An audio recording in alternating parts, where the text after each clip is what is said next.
il s'appelle Ludovic Miserol. C'est lui qui avait fait, il a fait une maison d'édition, il parlait de Marie-Antoinette, voilà. Et puis il y avait autre chose, mais je m'en souviens plus. C'était le petit copain, le gars qui était avec Madame Dubarry. Enfin, c'est pas grave, je vous en reparlerai la semaine prochaine. Là, il vient de sortir l'affaire Rose Keller, c'est chez French Pulp, décidément French Pulp.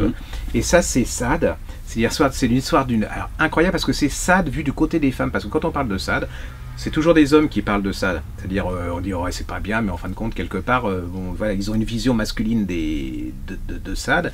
Et là c'est l'histoire d'une jeune femme hein, qui son mari est mort, elle est pauvre, elle est à Paris, et puis elle voit un mec descendre d'un carrosse, lui proposer de faire le ménage, elle est au bout de truc, elle se dit il a l'air à peu près normal, elle rentre dans le carrosse et là commence le truc, c'est déjà le carrosse, c'est fermé par des volets tout d'un coup, donc elle se retrouve à la campagne et elle va se retrouver dans l'endroit où Sade faisait en partie ses horreurs, quoi, parce que c'est pas autre chose, hein. C'est l'exploitation des femmes, du corps des femmes. Vous allez voir qu'il n'était pas tout seul.